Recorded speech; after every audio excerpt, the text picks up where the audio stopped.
ஓம் ஸ்ரீ சாய்ராம். நம் சாயன்பர்கள் அனைவருக்கும் வணக்கம். நம்ம சேனலில் இப்போ தான் நீங்கள் ஃபஸ்ட் டைம் வீடியோ பார்க்குறவங்களா இருந்தீங்கன்னா சப்ஸ்கிரைப் பண்ணிடுங்க. சப்ஸ்கிரைப் பண்ணிவிட்டு பெல் பட்டனை கிளிக் பண்ணி ஆளுங்கிற ஆப்ஷன் கொடுத்துருங்க. அப்போ தான் நான் போடுற பதிவு உங்களுக்கு உடனுக்குடன் நோட்டிஃபிகேஷனில் வரும். அப்படி நோட்டிஃபிகேஷனில் வந்த உடனே அந்த பதிவை பார்த்து அதனோட முழு பலனையும் பயனையும் நீங்கள் அடையணும். அதுதான் என்னோட விருப்பம், சாயப்பாவின் அன்பு கட்டளை.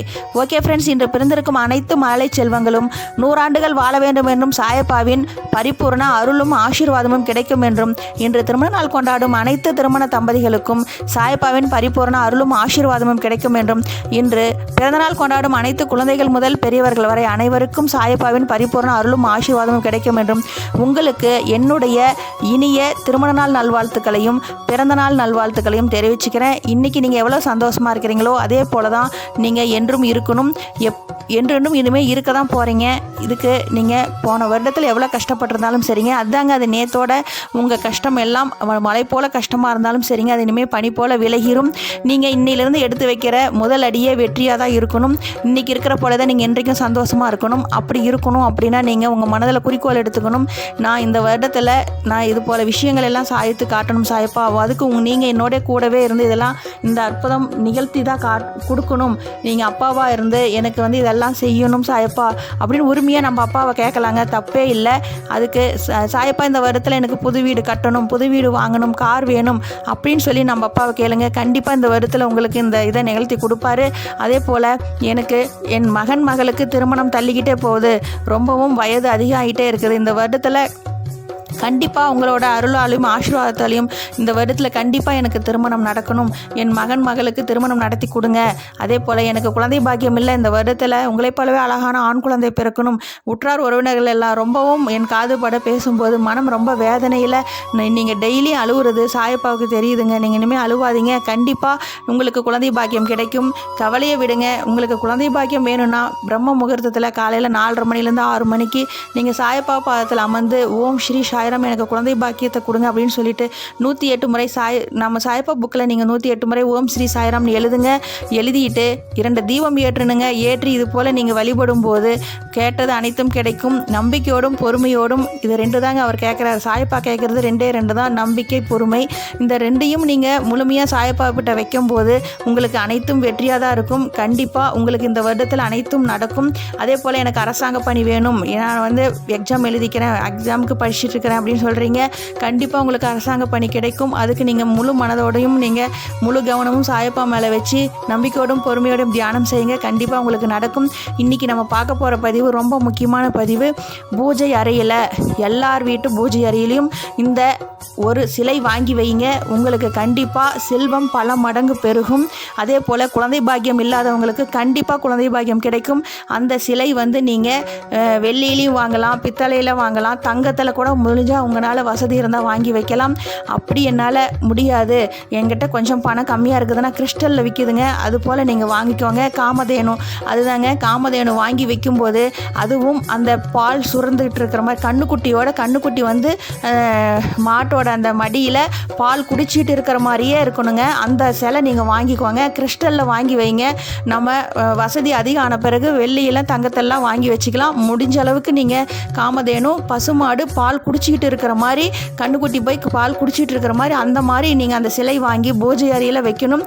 பூஜை அறையில் வைக்கும்போது அந்த காமதேனு நீங்கள் எப்படி வைக்கிறீங்கன்னா அந்த பசுமாடு சாமி பார்த்த மாதிரி தான் இருக்கணும். நீங்கள் வழிபடும் போது மாடோட பின்பகுதி தான் நீங்கள் பார்த்து வழிபடுற மாதிரி வைக்கணும்.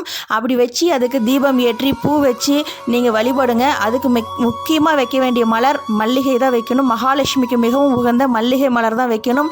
தீபம் ஏற்றி வழிபடுங்க. அப்படி நீங்கள் அந்த காமதேனு பசுமாடும் கண்ணுக்குட்டியும் நீங்கள் பூஜை அறையில் இப்படி வைக்கும்போது அந்த கண்ணுக்குட்டி மாடு பால் கறக்கணும் அப்படின்னாலே கண்ணுக்குட்டி பக்கத்தில் போய் நின்னாதாங்க அந்த பால் சுரக்கும். அது அப்படி நம்ம வீட்டில் இந்த பால் சுரக்கும் இந்த பசுமாடும் கண்ணுக்குட்டியும் நீங்கள் சேர்ந்து வாங்கி வைக்கும்போது செல்வம் பல மடங்கு பெருகுங்க. மகாலட்சுமிக்கு மிகவும் உகந்த இந்த காமதேனுவை நீங்கள் சிலையை வீட்டில் வாங்கி வைங்க. குட்டியாக கூட வாங்கி வைக்கலாம், தப்பே இல்லைங்க. ஆனால் நீங்கள் அதுக்கு மலர் வைத்து தீபம் ஏற்றி வழிபட்டுட்டு வரும்போது கண்டிப்பாக உங்களுக்கு செல்வம் பல மடங்கு பெருகும். ஒரு சில விஷயங்கள் நாம் சொல்லும்போது என்ன இதே தான் நீங்கள் சொல்லியிருக்கீங்க பூஜை அறையில் வைக்கணும். ஒரு சில விஷயங்கள் நீங்கள் வைக்கும்போது அப்படியே உங்களுக்கு கிளிக் ஆகி உங்களுக்கு செல்வம் பல மடங்கு பெருகும். எல்லாமே நம்ம ஒரு சில விஷயங்கள் இந்த சூட்சமத்தெல்லாம் பயன்படுத்திக்கணுங்க. இந்த காமதேனு பசு வைக்கும்போது பிரம்ம முகூர்த்தத்தில் தான் வைக்கணும். அதுவும் இந்த காலையில் 4:30 மணிலேருந்து 6 மணிக்கு வச்சு இப்படி நீங்கள் வழிபடும் போது கண்டிப்பாக செல்வம் பல மடங்கு பெருகும். நீங்கள் அந்த காமதேனு அந்த பசுமாடுவோட பின்பகுதி தான் நீங்கள் பார்த்து வழிபடணும். பின்பகுதிக்கு பொட்டு வைங்க. அதனோட முதுகில் வந்துங்க ஒன் சைடு வந்து விநாயகர் இருக்கும், இன்னொரு சைடு லக்ஷ்மி இருக்கும். இது அது கண்ணுக்குட்டிக்கு ஒரு பொட்டு வச்சுருங்க. அதே போல் பசுமாட்டோட 4 காலுக்கும் பொட்டு வைங்க. அது பசுமாட்டோட முகத்துக்கும் பொட்டு வச்சுருங்க. விநாயகர் ஃபோட்டோ முதுகில் இருக்குங்க. விநாயகரும் மகாலட்சுமியின் ரெண்டுமே 2 சைடு இருக்கும், அதுக்கும் பொட்டு வச்சுருங்க. பசுமாட்டின் பின்பகுதிக்கும் பொட்டு வச்சுட்டு பின்பகுதியை பார்த்து கும்பிட்டும் போது தாங்க அவ்வளவு உங்களுக்கு லட்சுமிகரம் அதிகமாக இருக்கும். மாடு காமதேனுவோட முகத்தை பார்த்து நீங்கள் வழிபடக்கூடாது. முகம் சாமி ஃபோட்டோவை பார்த்த மாதிரி தான் இருக்கணும்.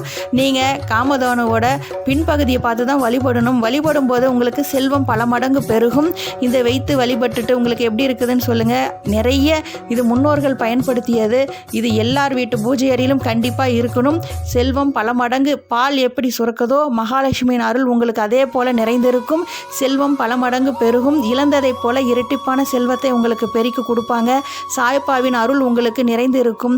ஓகே ஃப்ரெண்ட்ஸ், இந்த பதிவை பார்க்குறவங்க நிறைய சாயன்பர்களுக்கு உடல்நல பாதிப்பால் இருக்கவங்க, குழந்தை பாக்கியம் இல்லாதவங்களுக்கும், திருமணம் தள்ளிக்கிட்டே போகுதுன்னு சொல்லுங்க, கடன் பிரச்சனை இருக்கிறவங்களுக்கும், அரசாங்க உத்தியோகம் வேணும்னு சொல்கிறவங்களும், வீடு விற்கணும், எனக்கு கடன் பிரச்சனையால் ரொம்பவும் வேதனையாக பட்டுட்ருக்கிறேன், அவமானப்பட்டுட்ருக்கிறேன், எனக்கு இந்த வீட்டை விற்று கொடுங்க சாயப்பா, அவங்க மிகவும் கண்ணீர் மல்க என்னால் தாங்க முடியல அப்படின்னு சொல்லி அழுகுறாங்க. அவங்களுக்கு முடிந்த அளவுக்கு மிக மிக விரைவில் 2-3 நாட்களில் விற்று கொடுக்கணும்னு சொல்கிறாங்க. விற்று கொடுங்க. அதே போல் ஒரு அன்பர் வந்து கடை விற்கணுமா, கடை விற்று கொடுத்தா அவர் வந்து கடன் முழுவதும் அடைச்சிருவாராம். இது போல் விற்கும்போது அவங்களுக்கு அந்த கடன் பிரச்சனைலேருந்து வெளியில் வந்து அவங்க நல்லபடியாக தொழில் செஞ்சு பொழைச்சிக்குவேன்னு சொல்கிறாங்க. இவங்களுக்கு எல்லாம் நல்லபடியாக நடக்கணும். இந்த பதிவு பார்க்குறவங்க இந்த பிரச்சனை எல்லாத்தையும் இருந்து நம்ம அவங்கள காப்பாற்றணும். சாயப்பாட்டை நம்ம பிரார்த்தனை செய்யலாம், தியானம் செய்யலாம். ஓம் ஸ்ரீ சாய்ராம், ஓம் ஸ்ரீ சாய்ராம், ஓம் ஸ்ரீ சாய்ராம். தியானம் செய்வோமாக.